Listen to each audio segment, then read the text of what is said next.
আসসালামু আলাইকুম রহমতুল্লাহ। Alpha video point YouTube চ্যানেলের আরো একটি ভিডিওতে তোমাদের স্বাগত জানাচ্ছি। কেমন আছো তোমরা? আশা করি ভালোই আছো। গত ভিডিওতে আমি 2025 শিক্ষাবর্ষের যে বিষয়গুলো তোমাদের পড়তে হবে সেই বিষয়গুলো নিয়ে আলোচনা করেছিলাম। সেটা ছিল ষষ্ঠ থেকে অষ্টম শ্রেণী পর্যন্ত। আজকে যে বিষয়টি নিয়ে আলাপ করব সেটি হলো যে নবম এবং দশম শ্রেণীর শিক্ষার্থীদের জন্য আসলে কোন কোন বিষয়গুলো জাতীয় শিক্ষাক্রম ও পাঠ্যপুস্তক বোর্ড থেকে নির্ধারণ করা হয়েছে, সেই বইগুলো এবং কত নম্বরের থাকবে সে বিষয়গুলো নিয়ে আলোচনা করবো আজকে। তো এইখানে জাতীয় শিক্ষাক্রম 2012 এর ভিত্তিতে 2025 শিক্ষাবর্ষের জন্য সাধারণ শিক্ষা ধারার নবম ও দশম শ্রেণীর বিষয় কাঠামো, নম্বর ও সময় বন্টন এবং মূল্যায়ন পদ্ধতি দেওয়া হয়েছে। এখানে দেখো বিষয় ধরন যেটা সকল শাখার জন্য আবশ্যিক বিষয়, বিষয়ের নাম, পরীক্ষার নাম, পরীক্ষার নম্বর আর সাপ্তাহিক পিরিয়ড সংখ্যা, মূল্যায়ন পদ্ধতি। তো সকল শাখার জন্য অর্থাৎ গত গত বছর যে কারিকুলাম ছিল সেখানে কিন্তু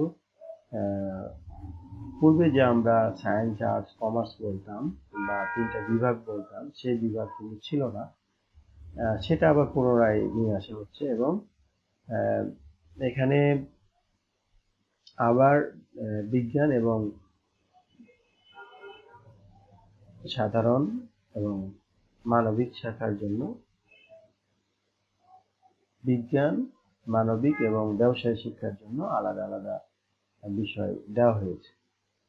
তো এখানে দেখো যে সকল শাখার আবশ্যিক বিষয় অর্থাৎ বিজ্ঞান শাখা, মানবিক শাখা এবং ব্যবসায় শিক্ষা শাখার সকল স্টুডেন্টকে এই বইগুলো পড়তে হবে, অর্থাৎ এই সাবজেক্টগুলো থাকবে সবার। তো এইখানে দেখো বাংলা প্রথম পত্র থাকবে 100 নম্বরের, বাংলা দ্বিতীয় পত্র থাকবে 100 নম্বরের, আর ইংরেজি প্রথম পত্র 100 নম্বর, ইংরেজি দ্বিতীয় পত্র 100 নম্বর, গণিত 100 নম্বর, আর ইসলাম শিক্ষা, হিন্দু ধর্ম শিক্ষা, খ্রিস্ট ধর্ম শিক্ষা, বৌদ্ধ ধর্ম শিক্ষা এতে থাকবে 100 নম্বর।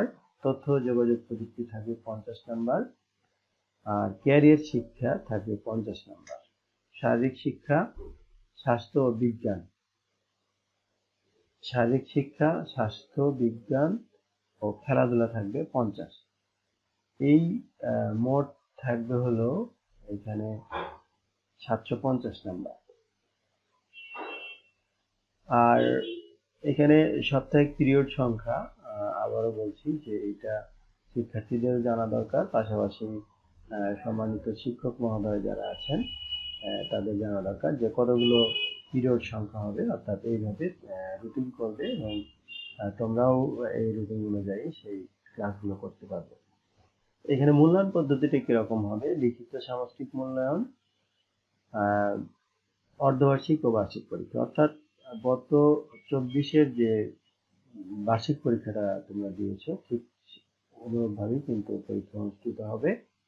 আর তথ্য যোগাযোগ প্রযুক্তি, এখানে ব্যবহারিক ও লিখিত সামষ্টিক মূল্যায়ন হবে। ক্যারিয়ার শিক্ষা, এখানে ধারাবাহিক মূল্যায়ন, শ্রেণীর কাজ, অনুসন্ধানমূলক কাজ, ব্যবহারিক কাজ, প্রজেক্ট, অ্যাসাইনমেন্ট এবং শ্রেণী পরীক্ষা, অর্থাৎ শ্রেণী যে পরীক্ষা, ক্লাস পরীক্ষা যেটা হয় সেটা হবে। এরপরে বাকিগুলো এখানে বিজ্ঞান শাখার জন্য আবশ্যিক বিষয় থাকবে, মানবিক শাখার জন্য আবশ্যিক বিষয় থাকবে, ব্যবসায় শিক্ষার জন্য আবশ্যিক বিষয় থাকবে। এখানে দেখো বিজ্ঞান শাখার জন্য পদার্থবিজ্ঞান 100 থাকবে, রসায়ন 100 থাকবে, জীববিজ্ঞান উচ্চতর গণিত থাকবে 100। অর্থাৎ এখানে জীববিজ্ঞানও কেউ নিতে পারবে অথবা উচ্চতর গণিত নিতে পারবে।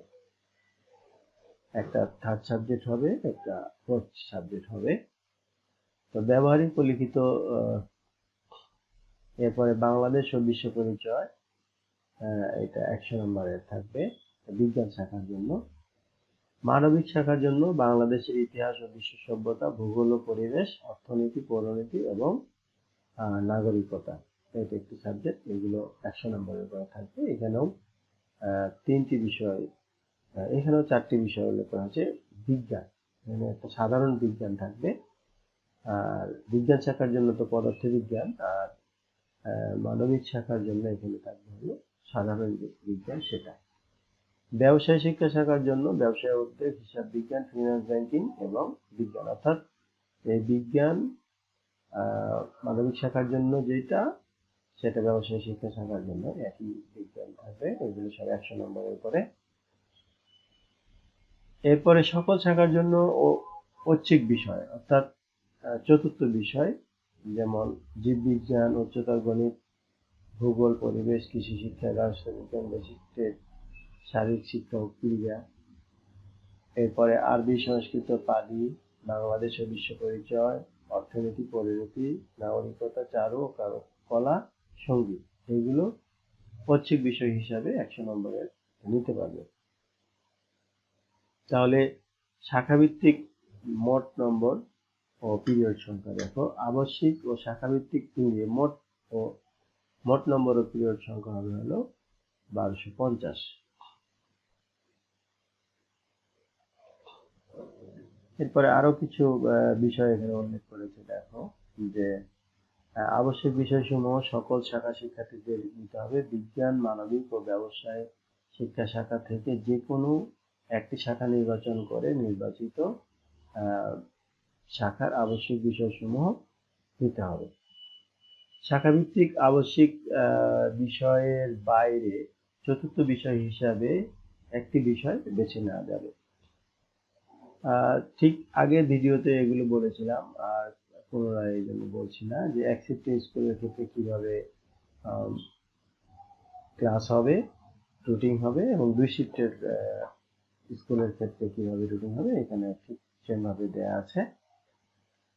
আর ধারাবাহিক মূল্যায়নের ক্ষেত্রে নম্বর বন্টন, ধারাবাহিক মূল্যায়ন শ্রেণীর কাজ থাকবে 20 নম্বরের, আর অনুসন্ধানমূলক কাজ, ব্যবহারিক কাজ, প্রজেক্ট, অ্যাসাইনমেন্ট এগুলো থাকবে 10, শ্রেণীয় দীক্ষা অর্থাৎ ক্লাস পরীক্ষা যেটা, সেটা থাকবে 20, মোট থাকবে 50। আর শ্রেণীর কাজের অন্তর্ভুক্ত প্রশ্নের উত্তর লেখা, সংক্ষিপ্ত প্রশ্ন উত্তর, প্রশ্ন রচনামূলক প্রশ্ন, মৌখিক উপস্থাপনা, এইগুলো থাকবে। তারপরে ছবি, চিত্র, সারণী, মানচিত্র, লেখচিত্র আঁকা, দলগত কাজ, জোড়ায় কাজ, বিতর্ক প্রতিযোগিতা, ভূমিকা অভিনয়, তারপর ব্যবহারিক কাজ, আরবি, সংস্কৃত, পালি বিষয়ের জন্য শোনা, বলা, পড়া, লেখা ইত্যাদি, এগুলো থাকবে। তো এই বিষয়গুলো আমি তোমাদের একটু বোঝানোর চেষ্টা করলাম, যে আসলে আমরা 2025 যে শিক্ষাবর্ষের যে বইগুলো আমরা পেতে যাচ্ছি, এবং যেভাবে আমাদের আগামী 25 শিক্ষাবর্ষে, অর্থাৎ 25 শিক্ষাবর্ষে যারা তোমরা নবম শ্রেণীতে উঠবে, তাদের কিন্তু 3টি শাখা নিতে, এর পরবর্তীতে তোমাদের এই বিস্তারিত মানবন্টন এগুলো যখন আমরা পাবো তখন তোমাদের জানানোর চেষ্টা করব। তো এই ছিল আজকের ভিডিও। যদি ভিডিওটি ভালো লাগে তাহলে লাইক, কমেন্ট ও বন্ধুদের সাথে শেয়ার করতে পারো।